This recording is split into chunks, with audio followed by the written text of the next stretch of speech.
Voilà, bonjour chacun. J'ai à cœur de parler sur un passage, bien sûr je parlerai sur d'autres aussi qui sont satellites qui tournent autour de ce passage. Ça se trouve dans 2 Rois chapitre 3.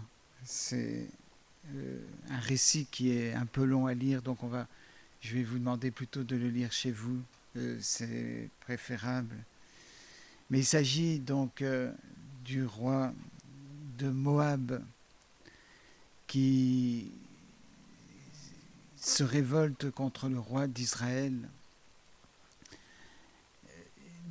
Et donc le roi d'Israël veut venger, enfin veut se défendre. Et donc il part en guerre contre le roi de Moab. Il fait appel aussi au roi Josaphat, qui est le roi de Juda, pour l'accompagner. Enfin, c'est le roi d'Israël, pardon, qui fait appel au roi de Juda pour l'accompagner à la guerre. Mais ce qui me frappe, là, c'est la fin tragique du récit.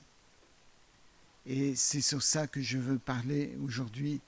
C'est la fin tragique de ce qui se passe quand une société se détourne totalement de Dieu. Et vous savez que dans la société de Moab, le peuple de Moab, à l'origine, il y avait quelque chose d'affreux. Parce que Moab, c'était un enfant de l'inceste qui résulte de l'union de une des filles de Lot avec son père. Et on voit que cette société qui est née, ce peuple des Moabites qui est né, était un peuple qui était marqué dès son origine par le péché, par des choses affreuses. Et notre société occidentale rejette Dieu complètement. Et c'est ce qui va faire que cette société occidentale, société européenne, notamment la France, va connaître des choses terribles aussi, moralement, spirituellement, économiquement, politiquement, à cause de ces choix, à cause de ce moment où il a été décidé de ne plus s'attacher aux valeurs chrétiennes et aux valeurs de la famille, mais de abattre ce mur qui est pourtant un mur porteur de la société. Et les Moabites, descendants donc de cet enfant qui est né Moab, eh bien, pratiquaient le sacrifice des enfants. C'était une pratique abominable, n'est-ce pas? Mais je voudrais juste vous rappeler à titre indicatif que la France pratique le meurtre des enfants, des bébés. On voit aussi tout ce qui tourne autour de la pédophilie, tout ce qui tourne autour de l'inceste, très présent dans nos sociétés. Et lorsque ce roi de Moab s'est levé contre Israël et que le roi de Juda est venu pour aider le roi d'Israël s'appelait Joram, c'était pas un bon roi du tout, c'était un fils immédiat de Akab et de Jézabel. Là aussi, au cœur de sa vie, au début de sa vie, il y avait le péché de ses parents, il y avait le fait que ses parents étaient des ennemis de Dieu. Ses parents avaient fait tellement de mal en Israël. Et cet enfant Joram était marqué par ça. Et quand il est devenu roi, évidemment, tout ce qu'il a exprimé, c'était ce qu'il était. Mais Josaphat, qui était roi de Juda en parallèle, eh bien lui, c'était un roi qui aimait le Seigneur. Il a fait des compromis. notamment son fils. Il appelait son fils Joram, du même nom que le fils d'Akab. Et ça montre qu'il y avait une grande amitié. Et ça, on l'a vu du temps d'Akab. Il y avait une grande amitié avec la famille d'Akab. Et c'était quelque chose qui était de l'ordre du compromis. Mais Dieu savait que Josaphat aimait le Seigneur. Et donc, quand ça commençait à aller mal, parce qu'ils avaient très soif, ils manquaient d'eau, Josaphat a dit, y a-t-il pas un prophète qu'on puisse consulter? Il avait dit la même chose à Akab, le père de Joram, bien avant ça. Il avait déjà dans une situation dit, est-ce qu'il n'y a pas un prophète de Dieu qu'on puisse consulter? Et vous rappelez que Akab avait dit, ah si, il y en a bien un, mais j'aime pas parce qu'il annonce toujours des mauvaises nouvelles. Et ça, c'est un peu la société, n'est-ce pas? On ne veut pas entendre ceux qui annoncent des mauvaises nouvelles. On ne veut pas entendre ceux qui annoncent la vérité, parce que la vérité est trop dure. Et voilà que le fils d'Akab, Joram, se trouve dans cette même situation. Et Josaphat demande, y a-t-il pas un prophète qu'on puisse consulter? Est-ce que dans nos vies, on sait qu'il y a quelqu'un qu'on peut consulter pour les décisions difficiles? Il y en avait ici, en Israël, il y avait Élisée. Et Joram a dit, oui, il y a ce prophète Élisée. Élisée a été consulté. Élisée a dit, de la part du Seigneur, il a dit à Joram, c'est pas à cause de toi que je vais exaucer, c'est à cause de Josaphat.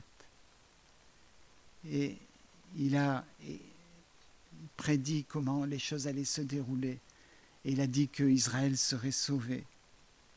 Et c'est effectivement ce qui s'est passé, exactement ce qui s'est passé. Le roi de Moab a tout perdu. Et voilà la fin tragique et la marque de sa naissance à lui, à Moab. C'est que lorsque le roi de Moab est rentré chez lui, il a pris son fils et il l'a sacrifié. Une abomination, quelque chose qui a choqué Israël. Ils ont même arrêté de poursuivre Moab, tellement ils étaient horrifiés par ce qui s'est passé. Mais combien dans notre société, dans notre culture, combien d'enfants sont sacrifiés?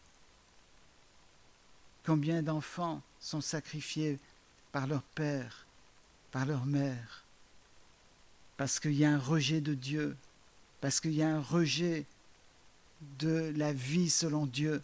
C'est les enfants qui payent en premier. C'est les enfants qui souffrent. C'est les enfants qui sont les premières victimes. Et c'est ça, on peut dire, c'est horrible, Moab. Mais on peut oublier que ce qu'on vit, c'est peut-être un emballage un tout petit peu différent. C'est une façon moderne de vivre la même chose que ces peuples vivaient. À un autre endroit, dans les juges, il est question d'un juge qui était bon, que le Seigneur a choisi pour délivrer Israël. Et ce juge s'appelait Jephthé.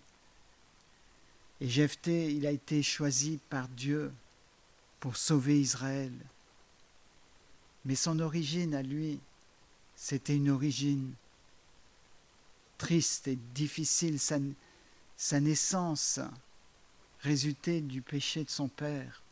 Son père s'appelait Galad. Et Galad est allé vers une prostituée. Et il a eu ce fils Jephthé. Mais il avait eu avec sa femme, il avait déjà plein de fils. Mais cet enfant Jephthé a été rejeté. par ses frères. Ses frères ont dit, on ne veut pas de toi. Toi, t'es né, t'es pas notre frère. T'es né d'une prostituée. Et cet enfant était marqué par ça. Mais Dieu l'a choisi. Et il a choisi pour sauver Israël du peuple des Ammonites. Et les Ammonites, c'est les descendants d'Amon, Amon est né de l'autre sœur, enfin de la sœur, une des filles de Lot. Ils étaient deux filles de Lot. Et une a eu Moab et l'autre a eu Ammon, ou Ben-Ami. Et c'est donc là aussi, en combattant ce peuple, que Jephthé est tombé dans ce piège terrible, comme s'il y avait un esprit qui l'a poussé à dire ça. Il a dit, si je rentre chez moi vainqueur, je sacrifierai la première personne qui sort de ma maison. C'était une folie. C'était une folie. Mais c'est comme si un esprit le poussait à dire ce genre de choses. Et lorsqu'il est rentré vainqueur, sa fille est venue à sa rencontre avec des tambourins pour fêter le héros. Combien il y a de filles qui considèrent leur père comme un héros, jusqu'au jour où elles découvrent qu'il n'était pas ce qu'il était. Et cette situation s'est finie tragiquement avec la mort de cette fille. C'est malheureusement le cas, encore une fois je le dis, lorsque les sociétés abandonnent le Seigneur, lorsque on est dans un monde où on rejette Dieu. Et c'est ce qui s'est passé avec les filles de Lot. Et Lot lui-même, ils auraient dû, quand ils ont fui Sodome et Gomorrhe, ils auraient dû aller trouver refuge auprès d'Abraham et de ses serviteurs. Mais ils ont voulu se débrouiller tout seuls. Ils ont voulu agir selon leur propre volonté et trouver une solution à leur vie. La Bible nous parle de la vie, de la résurrection. Et ce qui est merveilleux, c'est que dans tout ce contexte dramatique, dans tout ce contexte de mort des enfants, il y a la vie qui se manifeste aussi par les enfants.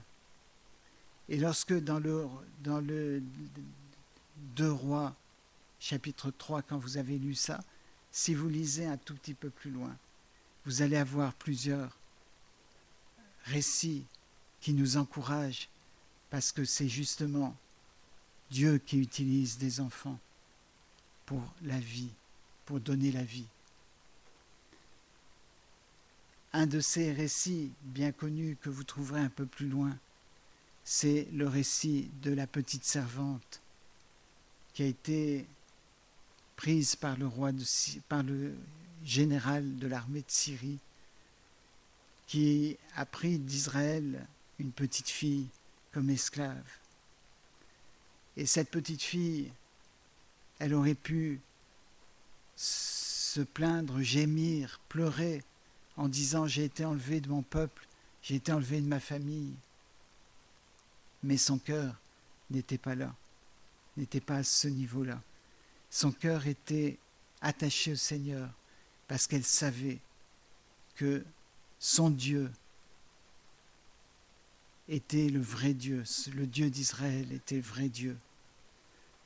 Donc comme son maître Naaman avait la lèpre, c'est un homme qui avait toutes les réussites, mais il nous est dit, mais il avait la lèpre.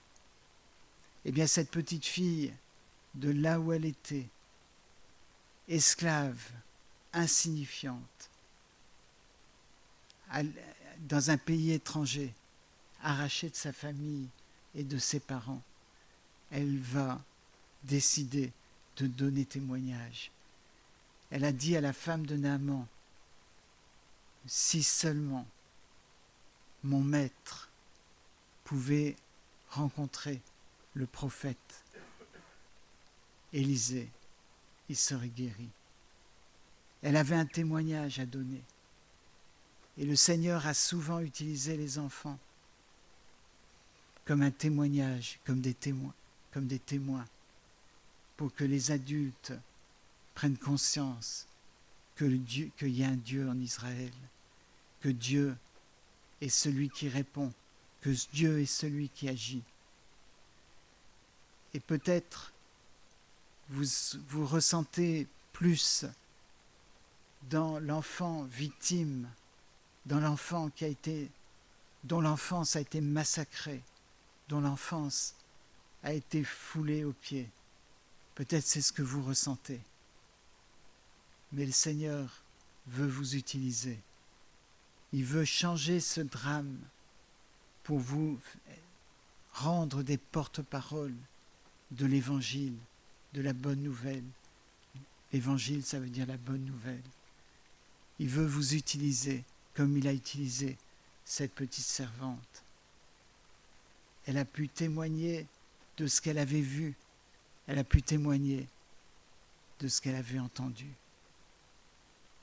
Toujours après ce récit de 2 Rois 3, les chapitres suivants, vous voyez un autre récit où un enfant va naître pour une bénédiction.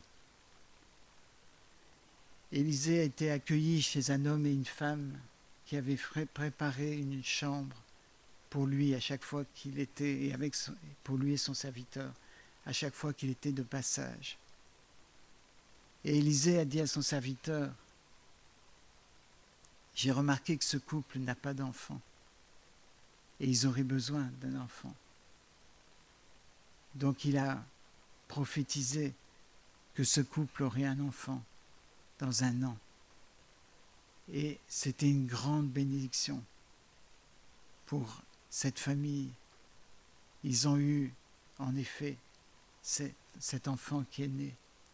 Et quand il a grandi, il est allé dans les champs rejoindre son père. Et il a commencé à avoir des douleurs dans la tête. Et il est mort.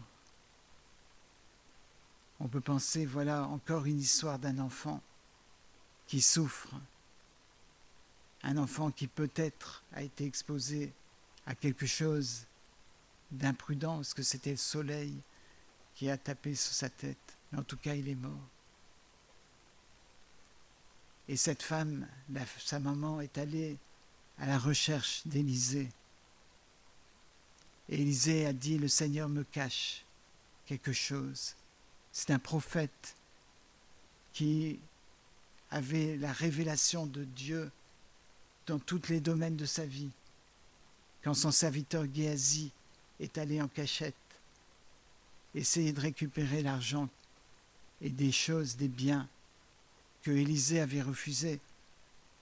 Quand le serviteur est revenu, Élisée lui a dit, où étais-tu ? Il savait très bien ce qui s'était passé. Mais là, cette femme, elle est venue dans la détresse. Et Dieu avait caché cette détresse aux yeux d'Élisée. Élisée a envoyé son serviteur en disant « Mets mon bâton sur le visage, sur le corps de l'enfant. » Ce que Géasi, son serviteur, a fait. Mais il n'y a rien eu qui s'est passé. Jusqu'au moment où le prophète Élisée est venu et a passé du temps seul dans la chambre avec cet enfant pour lui donner la vie. Et cet enfant a recommencé à vivre. Et il a dit à son serviteur, Élisée a dit à son serviteur, va, dis à cette dame de prendre son enfant, il est vivant. Et là, on a le message de l'Évangile. On a le message de Dieu pour l'humanité.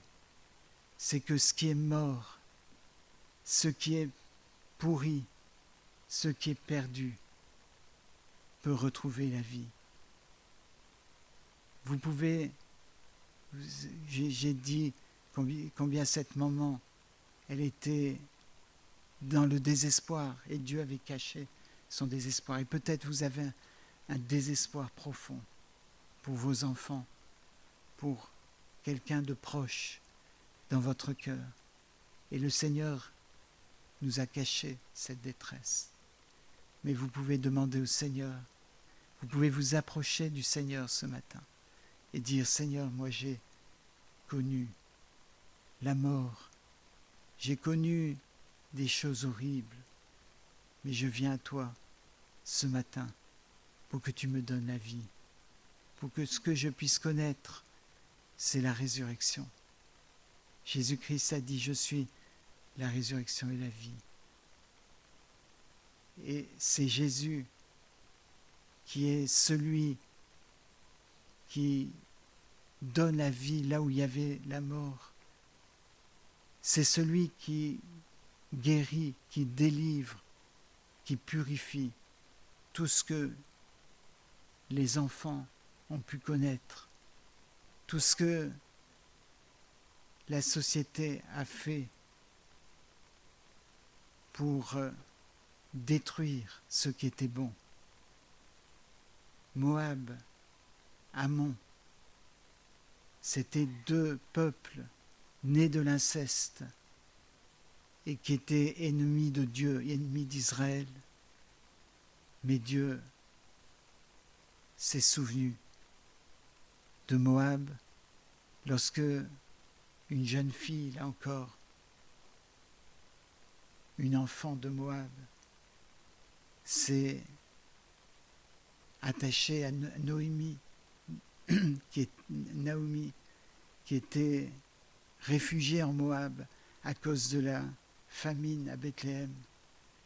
Il s'est souvenu de Ruth, la Moabite, qui s'est tournée vers sa belle-mère et qui a dit, là où tu iras, j'irai, ton peuple sera mon peuple et ton Dieu sera mon Dieu. Et cette jeune fille de Moab, ce peuple souillé, est devenue la femme de Boaz. Elle est devenue dans la lignée de David, du roi David, et donc de Jésus. C'est un merveilleux message d'espérance. Ça, c'est Moab. Ammon, je vous ai dit, c'était à la naissance Ben-Ami. Et Ben-Ami, ça veut dire fils du Père. Moab, ça veut dire tiré du Père. Ben-Ami, fils du Père. Alors vous allez me dire, non, ça veut dire fils du peuple. Parce que si vous lisez Osée, le deuxième enfant qui est né s'appelait Lo-Ami. Vous n'êtes pas mon peuple. Mais ici, c'est Ben-Ami. Ben veut dire fils. Ami, semble-t-il, serait mieux traduit dans ce contexte-là par père, fils du Père. Et j'aimerais terminer juste en disant que Jésus a pris la place de Barabbas. Et Barabbas, ça veut dire le fils du Père. Jésus lui-même s'appelait Yeshua Barabbas parce que c'était Jésus, le fils du Père, avec un P majuscule. Et c'est l'espérance, quel que soit ce que vous avez connu, quelles que soient les atrocités qui ont marqué votre vie. L'espérance, c'est que le Fils du Père a donné sa vie et le Père a crucifié son Fils pour que ceux qui ont été victimes des sacrifices, puissent être sauvés. C'est ça le message de l'Évangile. C'est que Barabbas, qui devait mourir, qui devait être cloué sur la croix, ne l'a pas été. C'est pas le peuple qui a choisi d'épargner Barabbas. Fondamentalement, c'était dans le plan de Dieu, parce que son fils devait mourir pour l'inceste. Son fils devait mourir pour le péché les plus atroces qui ont été faits, qui a porté la mort. Et Jésus n'est pas mort pour que ça s'arrête là. Il est mort pour la résurrection qui allait suivre. Et c'est le message de l'Évangile. Jésus-Christ est mort pour les péchés les plus atroces. Son Père, Dieu son Père, l'a crucifié pour qu'il puisse accomplir parfaitement son œuvre, sachant qu'il allait être ressuscité pour donner la vie à ceux qui lui demandent, à ceux qui sont dans la détresse, que ce soit connu ou pas connu. Il va donner la résurrection si vous croyez vraiment en lui. Que le Seigneur nous aide. Et si quelqu'un a besoin du Seigneur particulièrement, à cause d'une détresse profonde, à cause de choses atroces qui ont été faites, sachez que vous pouvez demander au Seigneur. Si vous avez besoin de la prière, demandez à un frère ou une sœur de prier pour vous. Amen.